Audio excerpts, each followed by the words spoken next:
rádio e a TV Brasil Espírita apresentam o Evangelho segundo o Espiritismo e sua simplicidade. Apresentação: César Perry.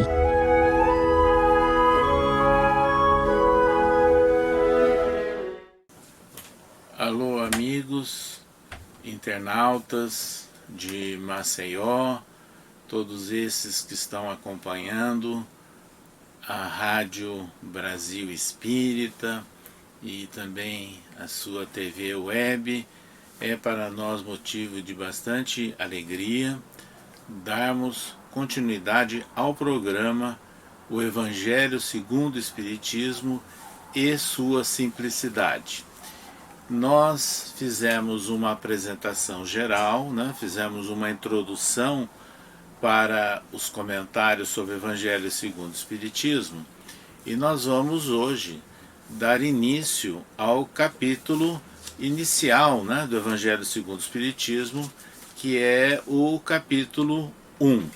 Então nós vamos seguir em todos esses programas com comentários sobre essa obra básica de Allan Kardec. E no capítulo 1 do Evangelho segundo o Espiritismo, ele é intitulado Eu não vim destruir a lei. Para nós é muito importante o fato de Allan Kardec ter colocado como primeiro capítulo exatamente esse título. E aí ele faz referência às leis trazidas ou intermediadas por Moisés, os 10 mandamentos. Aliás, para nós espíritas é muito interessante, porque o registro é que Moisés subiu à montanha e lá ele recebeu os 10 mandamentos que foram registrados diretamente em nome de Deus em pedra. Chico Xavier, num programa de TV famoso em São Paulo, o Pinga Fogo, no ano de 1972, ele fez referência que seria, na verdade, o primeiro exemplo de escrita direta, ou seja, onde espíritos escrevem diretamente sobre um objeto material. E aí, os 10 mandamentos seriam, portanto, escritas por parte de espíritos, escrevendo em nome de Deus e deixando, então, aquela legislação que seria imorredoura para todos nós. E é interessante que Allan Kardec, ele começa fazendo os comentários, obviamente, sobre a lei de Moisés. Mas por que ele colocou versículos de Mateus? Não penseis que vim destruir a lei ou os profetas. Eu não vim destruí-los, mas dar-lhes cumprimento. Porque eu vos digo em verdade que o céu e a terra não passarão antes que tudo o que está na lei seja cumprido perfeitamente até um único iota ou um único ponto. Então, para nós espíritas, é claro que nós adotamos os 10 mandamentos. Jesus adotou os 10 mandamentos. Então, quando ele dizia, eu não vim destruir a lei, mas dar-lhe cumprimento, ele estava, na verdade, referendando o início da legislação, em nome de Deus, que inicia os livros básicos, os textos iniciais do Antigo Testamento, portanto, o Torá. E é interessante, então, que Allan Kardec coloca Moisés como o primeiro grande revelador. Ele foi um intermediário para que as leis universais de Deus viessem para nós, os homens. Entretanto, nós encontramos no Antigo Testamento, como desde os livros de Moisés, também algumas informações, algumas normas que não seriam divinas, seriam civis, ou seja, feitas para orientar a humanidade, a civilização daquela época, naquele contexto. Então é isso que nós temos que entender. Então por isso é que Jesus muitas vezes dizia, ouvistes o que foi dito aos antigos. Eu, porém, vos digo. Então Jesus referendava os 10 mandamentos, mas ele trazia já alguma remodelação, uma adequação para uma nova época com relação àquelas recomendações que eram muito específicas para um tempo que já era passado. E aí nós temos várias situações que a gente pode deixar claro, né? Por exemplo, a tradição da justiça do Antigo Testamento, do dente por dente, olho por olho, Jesus não adotou, pelo contrário, ele substituiu pela lei da misericórdia, da oportunidade, mostrando que Deus é a expressão maior da bondade, da paternidade e da misericórdia. Então, daí a razão, ouvistes o que foi dito aos antigos, eu, porém, vos digo. Então, a partir daí, Allan Kardec coloca o Cristo como sendo, na verdade, o segundo grande marco na história, né? Se nós tivermos Moisés com os 10 mandamentos, Jesus trouxe, na verdade, a lei do amor. E aí escreveu Kardec, Jesus não veio destruir a lei, quer dizer, a lei de Deus. Ele veio cumpri-la, quer dizer, desenvolvê-la, dar-lhe o seu verdadeiro sentido, apropriá-la ao grau de adiantamento dos homens. Por isso se encontra nessa lei o princípio dos deveres para com Deus e para com o próximo. Então, é isso que nós começamos a perceber em todos os ensinos de Jesus. Então, é o princípio da lei, da fé em Deus, a certeza num Deus único, da esperança com vistas à possibilidade da melhoria do homem e da prática da caridade, amar ao próximo como a si mesmo. E Jesus é colocado por Allan Kardec como sendo o nosso guia e modelo. Então ele é uma referência para nós. E tanto é referência que nós encontramos, né, ao longo de todos os textos que assinalam os marcos da civilização humana, o antes e o depois de Cristo. Então Jesus ele foi realmente um marco inicial. Ele trouxe uma grande novidade. Ele trouxe aquilo que nós chamamos a boa nova, né, ao homem, à humanidade.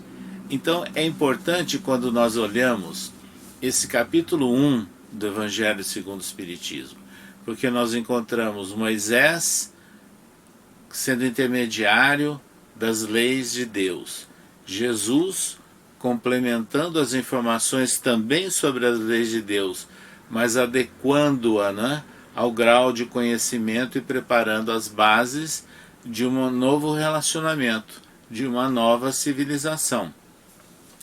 Então, é por isso que surge aquela ideia da primeira grande revelação, Moisés, a segunda grande revelação, Jesus. E aqui, nesse capítulo inicial do Evangelho segundo o Espiritismo, o Espiritismo é apresentado como a continuidade de tudo isso, que seria então a terceira grande revelação. Então o Espiritismo, ele não contradiz as leis ou os 10 mandamentos, né, de que Moisés foi intermediário. Ele não contradiz Jesus, muito ao contrário. Ele se fundamenta, né, nessas leis que são de Deus, mas traz um conceito que dilata, amplia as perspectivas. Qual é o conceito? A certeza de que nós somos espíritos imortais. E sendo espíritos imortais, nós estamos sujeitos também às vidas múltiplas, às idas e vindas, né, do mundo espiritual para o mundo corpóreo, ou seja, a lei da reencarnação. Então, com base na certeza da imortalidade da alma e sabendo que nós somos seres espirituais reencarnados, portanto, viajores da eternidade, é que nós vamos agora rememorando fatos e reaprendendo, né, aqueles ensinos seculares e agora com uma visão mais clara trazida pelo Espiritismo, sem imposição, mas ensejando, acima de tudo, o novo pensamento, a reflexão, o uso da razão. Então isso é muito importante. E nesse capítulo 1 do Evangelho segundo o Espiritismo, é importante nós destacarmos também que, além de Kardec analisar Moisés, Jesus e o Espiritismo como uma complementação, né, ele introduz um item chamado Aliança da Ciência e da Religião. É muito interessante isso, principalmente sabendo que Kardec escreveu esse livro, Evangelho segundo o Espiritismo, no século XIX, quando havia aí uma oposição, né, das religiões tradicionais à própria ciência, a não aceitação da liberdade de pensamento, a liberdade de consciência. Aí Allan Kardec vem reforçar e aceitar a ciência, né, e introduzir ideias da ciência para que nós valorizemos dentro do Espiritismo. Sabe por quê? Porque Allan Kardec ele deixa claro que o Espiritismo ele não vem com aquela ideia tradicional do passado, de outras religiões, de milagre. O que seria o conceito de milagre? Seria a derrogação das leis de Deus, o que é impossível. Não. O Espiritismo vem nos mostrar que nós não estamos derrogando leis da natureza, nós não estamos fazendo milagre. Nós estamos utilizando de leis da natureza que nós estamos aprendendo agora, que nós desconhecíamos. Então, as ideias relacionadas com a imortalidade da alma, a comunicação dos espíritos, os vários tipos de mediunidade, utilizam leis da natureza, apenas eram desconhecidas. E hoje é possível, e cada vez mais vem sendo analisado pela própria ciência, o estudo de fenômenos, né? Então, já na época de Kardec, e logo depois Kardec, surgiram cientistas que estudaram as manifestações mediúnicas, médiuns psicofônicos, médiuns de materialização, não é? De transporte de objetos. E hoje nós temos no meio científico, em vários países, né, desenvolvidos do hemisfério norte, que estudam aqueles casos de morte aparente em que a pessoa tem sensações de terem visto o mundo espiritual enquanto estavam num estado de coma, num estado muito grave, ou pessoas que têm lembranças de vidas passadas e que são confrontadas depois, são analisadas e confirmam-se aquelas informações de que eles realmente davam informações fidedignas, né? Crianças, jovens e pessoas falando de outros países, de outros lugares, descrevendo sem nunca terem conhecimento daquelas situações, daquelas condições. Então tudo isso tem sido realmente hoje bastante analisado. Então Allan Kardec escreveu de uma forma que foi uma predição, vamos assim dizer, porque ele escreveu o livro Evangelho segundo o Espiritismo no ano de 1864, e ele anotou: a ciência e a religião não puderam se entender até hoje, porque cada um, examinando as coisas sob o seu ponto de vista exclusivo, se repeliam mutuamente. Então agora esse elo de aproximação é viável, né, com os conceitos trazidos pelo Espiritismo e também não fechando questão. Nós não podemos então sermos antagônicos, contrários a estudos, pesquisas, nada disso. Mas é isso que deve ser valorizado. Então a ideia da religiosidade, né, que é trazida pelos espíritos e que Allan Kardec sintetiza nas suas obras básicas, é um sentimento de valorização das leis da natureza. Então o Espiritismo é uma religião? É, mas é uma religião diferente, porque se aceita no reconhecimento das próprias leis da natureza. E na ideia de religiosidade é a ideia que emana de Jesus, de respeito ao próximo como a si mesmo.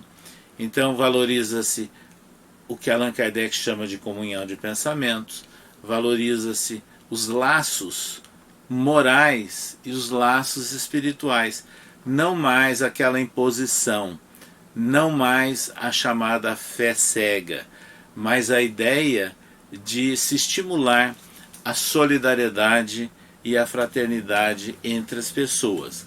Então, exatamente é isso que é tratado, né, nesse capítulo 1 do Evangelho segundo o Espiritismo. Não vim destruir a lei. Allan Kardec, então, ao relacionar ciência e religião, e nessa visão espírita, ele diz o seguinte, que nós estamos, na verdade, preparando uma autêntica revolução moral, né, para a humanidade.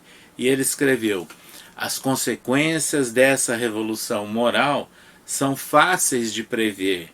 Deve trazer nas relações sociais inevitáveis modificações, as quais não está no poder de ninguém se opor, porque estão nos desígnios de Deus e resultam da lei de progresso, que é uma lei de Deus. Quando nós falamos também de ciência e de religião, não podemos esquecer que a ciência não é apenas a pesquisa de mediunidade, não é pesquisa de reencarnação, mas a ciência também tem a ver com as ciências sociais. E aí o Espiritismo, ao se fundamentar nas leis morais de Jesus, está fazendo o quê? Está fortalecendo ensinos de Jesus como a base para uma nova forma de relação entre as pessoas. Ou seja, é a ideia de se criar uma nova sociedade, uma nova civilização. Então aí vem uma instrução espiritual que Allan Kardec incluiu, porque ele, em todos os capítulos do Evangelho segundo o Espiritismo, Allan Kardec colocava mensagens ou instruções espirituais também. E ele inclui uma que se chama a Era Nova.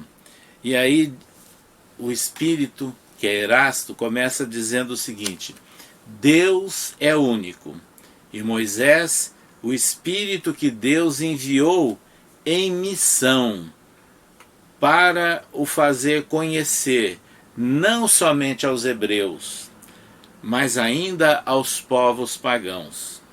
O povo hebreu foi o instrumento de que Deus se serviu para fazer a sua revelação por Moisés e pelos profetas. E as vicissitudes desse povo eram destinadas a impressionar os olhos e fazer cair o véu que ainda escondia a divindade aos homens. Então, os mandamentos, né, de que Moisés foi intermediário, a moral que emana dos ensinos de Jesus e que ele foi o grande iniciador, né, para a nossa civilização, para a humanidade, de uma moral mais pura, uma moral mais sublime, que é a moral evangélico-cristã, que deve renovar o mundo. Então essa que é a ideia de Era Nova, não é? É essa renovação baseada no ensino moral de Jesus, nessa novidade que trouxe Jesus. Então o espírito de Erasto e também o espírito israelita, ambos escrevem sobre a Era Nova, enfatizando exatamente esses aspectos, e são as ideias morais, né, que vão sensibilizando o homem e levando a um processo de mudança interior, de transformação. Isso é o chamado progresso espiritual que nós deveremos realmente adotar em nossas vidas. Vamos nos esforçar para adotar toda essa prática ensinada por Jesus, porque agora nós temos uma razão a mais. Sabedores de que nós somos espíritos imortais, nada melhor do que adotar nessa vida corpórea aquilo que seja imorredouro, porque o bem e o mal, então, tem consequências inevitáveis. E nessas condições, se nós praticarmos o mal ou negligenciarmos, evidentemente que haverá consequências. Então nós temos que pensar sempre naquilo que é melhor para o nosso espírito imortal. É esse o grande esforço que nós temos que fazer em nossas vidas.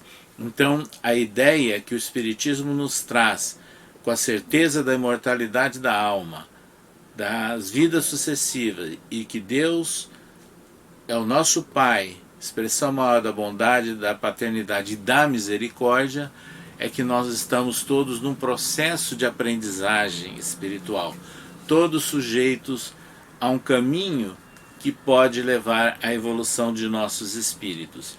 E então nós vamos encontrar aqui também no Evangelho segundo o Espiritismo uma outra mensagem que foi assinada também por Erasto. Diz o seguinte: Santo Agostinho é um dos maiores divulgadores do Espiritismo. Ele se manifesta quase por toda parte. A razão disso encontramos na vida desse grande filósofo cristão, que pertence a essa vigorosa falange. Então veja bem, Santo Agostinho foi um jovem devasso, né? E que por volta do século IV, né? Então há muito tempo atrás, ele se renovou, ele mudou o caminho dele quando leu uma epístola de Paulo aos Romanos. Então ele passou a ser um grande estudioso dos ensinos de Jesus, escreveu livros, tornou-se um dos filósofos e um grande exemplo de mudança, de superação, de aperfeiçoamento. Então, ele é um exemplo para nós também, de que nós podemos substituir os enganos do passado, os chamados erros que foram praticados dentro da nossa existência, por um novo caminho. Então, é o caminho da superação, é o caminho do aperfeiçoamento. É isso que enseja, na verdade, todo o ensino de Jesus e que é revigorado pelo Espiritismo. Então nós podemos concluir claramente de que esse capítulo 1 do Evangelho segundo o Espiritismo, não vim destruir a lei, mas dar-lhe cumprimento, é aquela ideia bem ampla que nós temos que ter dos ensinos de Jesus, que vão restabelecendo as bases dos 10 mandamentos de que Moisés foi intermediário, mas ele vai detalhando, vai adequando para uma outra época, para um outro momento, né, em que ele estava já vivendo, trazendo aqui para nós e preparando um futuro. E o Espiritismo, ele surge no século XIX, com o trabalho de Allan Kardec, sendo intermediário também da espiritualidade de muitos espíritos, e que registraram tudo isso para mostrar a gradatividade do conhecimento, a evolução natural do conhecimento. Moisés com os 10 mandamentos, Jesus com a lei do amor e o Espiritismo corroborando e fortalecendo tudo isso com a certeza de que somos espíritos imortais. Assim, amigos, nós continuaremos em outro programa analisando mais um capítulo do Evangelho segundo o Espiritismo na sua simplicidade.